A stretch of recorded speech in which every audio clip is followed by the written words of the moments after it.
मेरे प्रिय दर्शकों नमस्कार। प्रिय दर्शकों, ऋषि ज्योतिष में आपका स्वागत है। दर्शकों, ऋषि ज्योतिष समय समय पर आपका मार्गदर्शन करता रहा है। सबसे पहले मैं आपको धन्यवाद देना चाहूंगा कि आप मेरे वीडियो बड़ी उत्सुकता से देख रहे हैं। आशा करता हूं आगे भी आप मेरे वीडियो उत्सुकता से देखेंगे। मैं हर वीडियो में बताता हूं कि अगर किसी भी मेरे दर्शक को वीडियो मेरा समझ में नहीं आता है तो उस वीडियो से संबंध में आप फोन कर करके जानकारी हासिल कर सकते हैं। मुझे आपका ज्ञानवर्धन करने में कोई दिक्कत नहीं, कोई परेशानी नहीं। मैं जो 2 शब्द मुझे मिले हैं उससे मैं आपका ज्ञान करने में कोई कमी नहीं छोड़ूंगा। दर्शकों, आज के एक महत्वपूर्ण वीडियो में हम विचार करते हैं एक बालक की कुंडली में। वह बालक करीब 12 साल का है। दर्शकों, आपने किसी बालक को या किसी पुरुष को या किसी और पशु पक्षी को, कोई भी किसी भी प्राणी को इस तरह से देखा होगा कि वह साधारण नहीं है। साधारण का मतलब है साधारण तौर पर बालक या पुरुष या प्राणी ये कहें अपनी आयु के अनुसार वो एक हष्ट पुष्ट होता है, उसमें एक तेज होता है। उसकी शक्ल देख करके, कुछ उसका मुख देख करके, उसका चेहरा देख करके कुछ ऐसा लगता है कि इसमें लालिमा है या पीलापन है या उसका चेहरा उदास है। तो आपने बहुत से ऐसे बच्चों को देखा होगा, बहुत से ऐसे पुरुषों को देखा होगा जिनका कि शरीर इस तरह से हो जाता है, अब उनके शरीर में तेज नहीं होता, उनके शरीर में कुछ, मैं उस शब्द के लिए क्या बोलूं कि उसके शरीर में कुछ रौनक नहीं होती। तो आज ऐसे ही बालक की कुंडली पर हम विचार करेंगे कि बालक की कुंडली क्या कहती है। दर्शकों, इन सब में हमारे शरीर के अंगों का बहुत प्रभाव होता है। एक चिकित्सक जब रोग हो जाता है तो होने के बाद वह बताता है कि यह रोग हो गया, परंतु एक अच्छा कुंडली विश्लेषण जन्म के समय पर ही उसकी पत्रिका देख करके उसमें संभवतः कौन कौन सा रोग होगा, कौन सा ग्रह पीड़ित, कौन सा शरीर का अंग पीड़ित है, उससे संबंध में क्या क्या रोग हो सकते हैं, वो आने से पहले ही बखान कर देता है। दर्शकों, मनुष्य के प्राणी में एक मानसिक बल बहुत ही भूमिका निभाता है। कोई भी प्राणी हो उसमें मानसिक संतुलन होना, एक सामान्य तौर पर यह कह देना एक जातक या एक बालक बुद्धिमान होना, चतुर होना, ज्ञानी होना, ये सब एक में देखने को मिलता है। हमारे ज्योतिष में इसके कुछ बिंदु दिए गए हैं, उसके मापदंड के कुछ बिंदु दिए गए हैं। बुद्धि के घोतक, बुद्धि को हम किस प्रकार से परख सकते हैं। लगन, लगन कैसा है, पीड़ित है या शुभ ग्रहों से दृष्ट है। लग्नेश, लगन का स्वामी कैसा है। बुध, बुध बुद्धि का कारक है, बुद्ध की कैसी स्थिति है। पंचम भाव, पंचम भाव बुद्धि विवेक का भाव है, शिक्षा का भाव है, वो भाव कैसा है। और पंचम भाव का स्वामी, उसका स्वामी की स्थिति कैसी है, उससे हमको बुद्धि के घोतक का पता चलेगा। अभी हमारे कुछ बिंदु है, मन के घोतक क्या होते हैं। मन का घोतक है चतुर्थ प्रभाव, चतुर्थ भाव का स्वामी, चतुर्थ भाव का स्वामी और चंद्रमा, ये हमारे मन के घोतक हैं। दूसरी तरफ दर्शकों, अगर ज्योतिष में बुध को बुद्धि का प्रतीक बताया गया है, बुद्धि का कारक बताया गया है, वहीं पर गुरु ज्ञान का भंडार है, उसकी श्रवण शक्ति है। गुरु को ज्ञान बताया गया है, उसको मेमोरी पावर बताया गया है। अगर बुध कैचिंग पावर है तो गुरु मेमोरी पावर है। तो ये सभी तथ्य जातक की मानसिकता, उसके संतुलन पर प्रभाव डालते हैं। आपकी कुंडली चाहे किसी भी लगन की हो, मैंने आपको ये सभी कुंडलियों का बता दिया। बुध के घोतक लगन, लग्नेश, बुध, पंचम भाव पंचमेश, मन के घोतक चतुर्थ भाव का स्वामी और चंद्रमा, और गुरु मेमोरी पावर है। ये सभी के इफेक्ट, जिसमें जितने भी ये बिंदु पीड़ित होंगे उतने ही अनुपात में उसका मानसिक बल कमजोर होगा। आइए अब बात करते हैं। प्रस्तुत है एक बालक की कुंडली। बालक का जन्म 9 फरवरी 2010 में नक्षत्र मूल चरण 1 में हुआ। कृष्ण पक्ष एकादशी का जन्म है, मंगलवार का जन्म है। दर्शकों, नक्षत्र मूल चरण 1 ज्योतिष शास्त्रों के मुताबिक पिता के लिए अशुभ भारी माना गया है और अशुभता की तो बहुत बड़ी परिभाषा है, इसको मूल नक्षत्र माना गया है। ऐसा हमारा ज्योतिष शास्त्र बताता है कि मूल नक्षत्र के होने के बाद उसके पिता को जब तक मूल की शांति ना हो जाए, जब तक ना हो तो पुत्र का मुख भी नहीं देखना चाहिए, उसकी शांति कराना अति आवश्यक है। और कृष्ण पक्ष एकादशी का चंद्रमा पहले ही कमजोर होता है, ये मैंने आपको यही बता। आगे चलते हैं। जातक का जन्म धनु लगन में हुआ, धनु लगन के 17 डिग्री लेकर के विराजमान है, वहीं पर राहु 25 डिग्री लेकर विराजमान, चंद्रमा 0019 डिग्री लेकर के विराजमान है।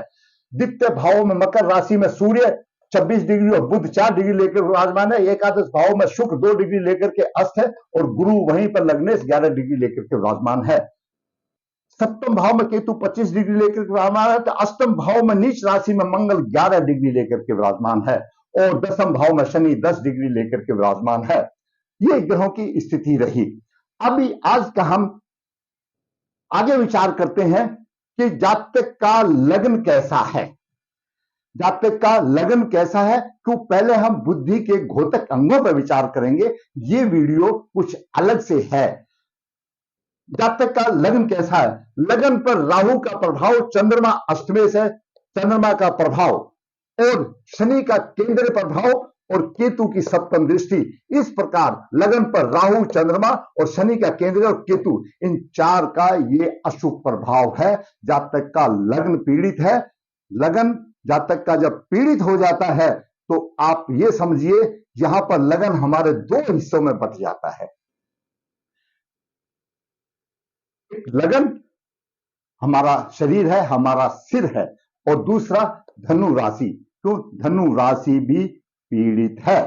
अभी यहां पर राहु, चंद्रमा, शनि का सुप्रभाव, जांग, लीवर, रीढ़ की हड्डी, घुटने, ये सब बीमारियां हो सकती है। और लगन मस्तिष्क है, लगन दिमाग है, सिर है, तो ऐसे जातक का मस्तिष्क और दिमाग और सिर दर्द भी पीड़ित होने से मानसिक बल कमजोर हो सकता है और होता ही है। अब बात करते हैं, यहां पर लगन का हो गया, क्यों लगन पीड़ित है। बात करते हैं लग्नेश। जातक का लग्नेश गुरु तीसरे भाव में है, गुरु पाप ग्रह की राशि में है।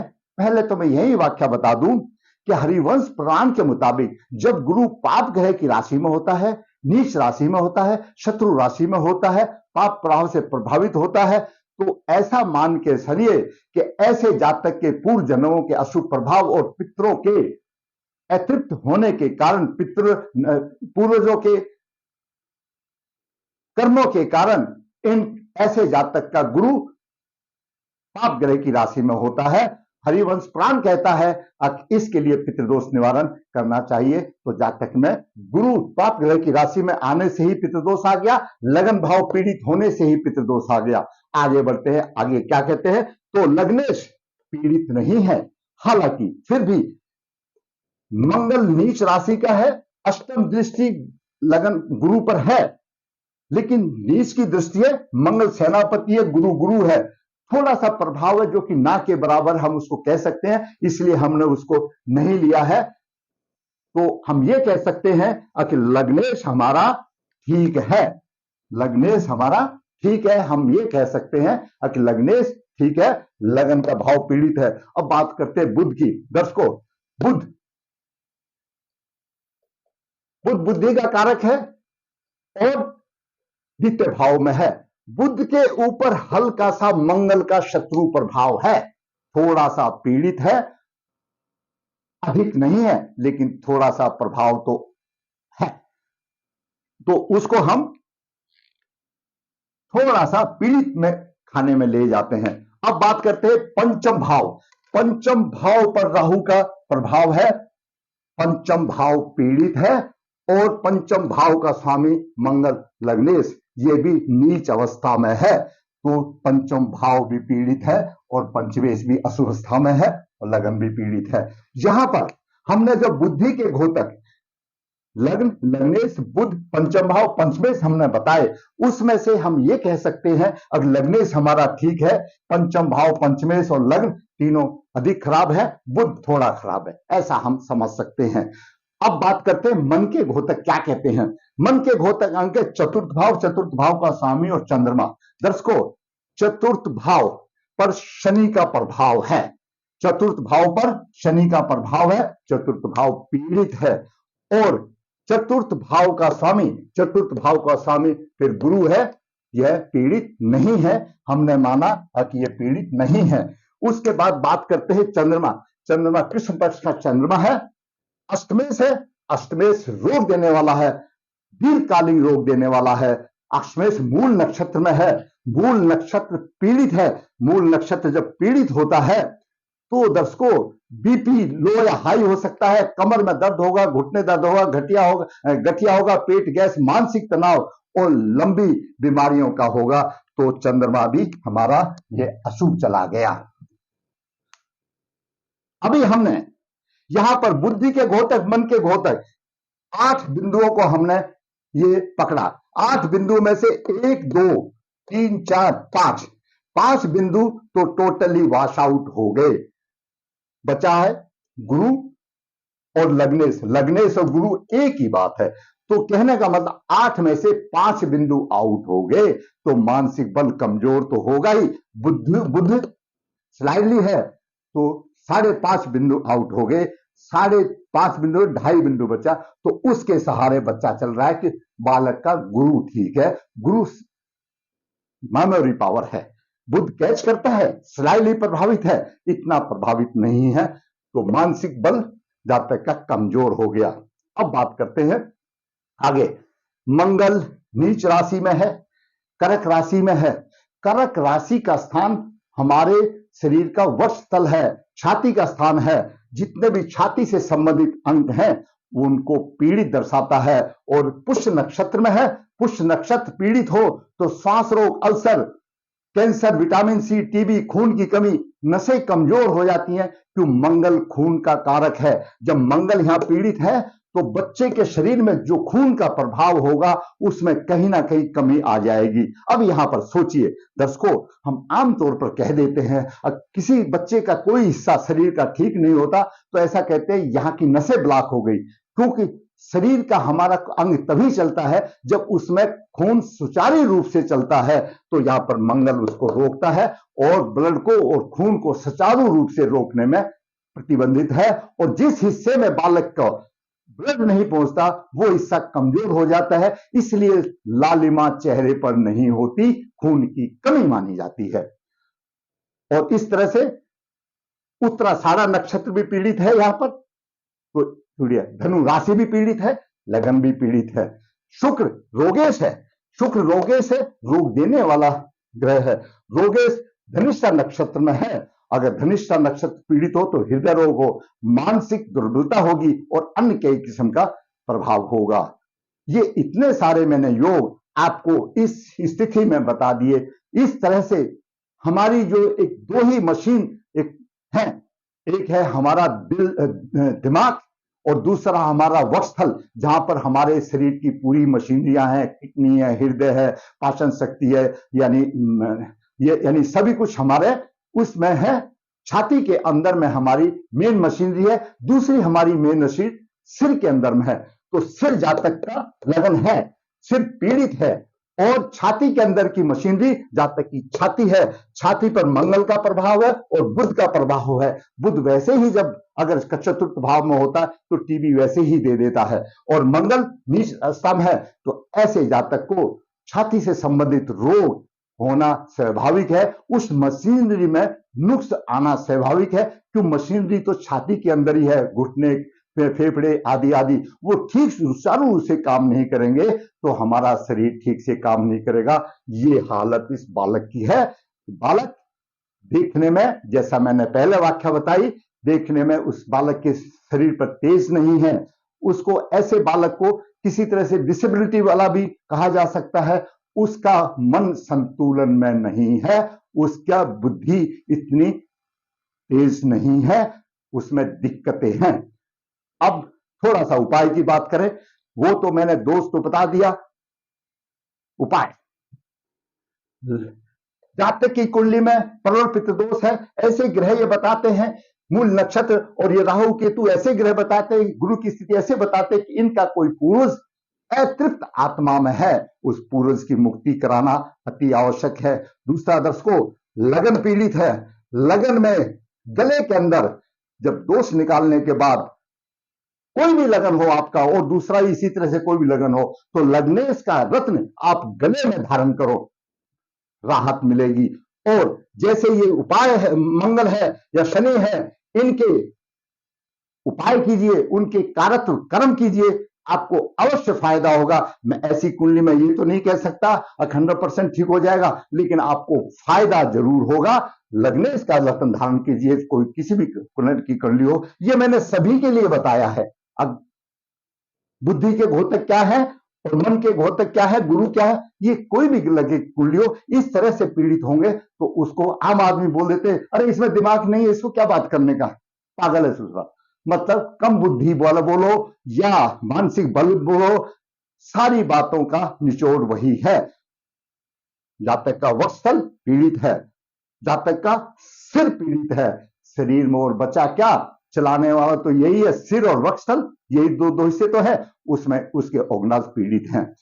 दर्शकों, मैंने अभी बात करते हैं लग्नेश की। हमने आज नवास इसलिए बनाया, यहां पर लग्नेश कुंभ राशि में है, यहां पर लग्नेश नीच राशि में है, कहां से होगा। बात करते हैं, चलो शादी की। कन्या नवास में है, कन्या नवास में है और नवास का स्वामी बुध छठे भाव में है। नवास का स्वामी बुध छठे भाव में, सूर्य की दृष्टि है। यहां पर नवास का सप्तमेश गुरु नीच राशि में है, तो शादी विवाह आदि में तो परेशानी वाली बात तो होगी ही। और लग्नेश यहां पर अच्छी स्थिति में, तीसरे भाव में हम ज्योतिष आचार्य जितने भी बताते हैं लगन की स्थिति बहुत अच्छी होती है, श्रेष्ठ होता है। अगर दूसरा सुप्रभाव पड़े तो, लेकिन यहां नीच हो गया तो सारा सुप्रभाव वो सब चौपट हो जाता है, कुछ नहीं, ऐसे कैसे रह जाता है। दर्शकों, मैंने आज इस बालक की कुंडली का आपके सामने, इस बालक, जो बालक तेजहीन है, उस बालक के शरीर के ऊपर कोई रौनक नहीं है, उसका मानसिक संतुलन आयु के अनुसार नहीं है, तो उसके विचार जो उसमें रोग हो सकते हैं उनका मैंने बताया आपके सामने, उनके लिए उपाय भी बताया। दर्शकों, जैसा कि मैं हर वीडियो में बताता हूं, ऋषि ज्योतिष नर्मदा जी के तट के नजदीक है। यहां पर काल शब्दोष पितृदोष पूजाएं कराई जाती हैं, कुंडली में काल शब्दोष भी है। जो इच्छुक कराना चाहता है संपर्क कर सकता है। ऋषि ज्योतिष हाथ से पत्रिकाएं लिखता है, पूरी पत्रिका को जीवन का सार्थक करके उसका मार्गदर्शन कर देता है। जो इच्छुक है लिखाना चाहे लिख सकता है। ऋषि ज्योतिष कन्या भावक के लिए गुण मिलान बिना किसी शुल्क के वर्कशॉप करके अभिभाव की आसान करता है, जो इच्छुक कर सकता है। दर्शकों, ऋषि ज्योतिष वास्तु शास्त्र में पीछे नहीं, जरूरत है आपको सलाह लेने की। दर्शकों, मैंने अपने अनुभव, अपने ज्ञान, शास्त्रों के अनुसार मैं हर वीडियो में कहता हूं, मेरा एक एक शब्द कहीं ना कहीं शास्त्रों से मिला हुआ है, मर्जी का कोई नहीं है। मैंने आपका मार्गदर्शन करने की कोशिश की, लेकिन मैंने अपनी तरफ से पूर्ण प्रयास किया कि आपका मार्गदर्शन हो। अगर आप समझते हैं कि आपका मार्गदर्शन हुआ है, तो फिर मेरा यह आग्रह भी बनता है कि मेरा वीडियो आप लाइक करें, मेरा वीडियो आप शेयर करें। जिसने मेरा चैनल सब्सक्राइब किया, सब्सक्राइब करें, ताकि मैं प्रोत्साहित होकर के, खुश होकर के आपके सामने इसी तरह से वास्तविक कुंडली का विश्लेषण करके आपका मार्गदर्शन करता रहूं। धन्यवाद।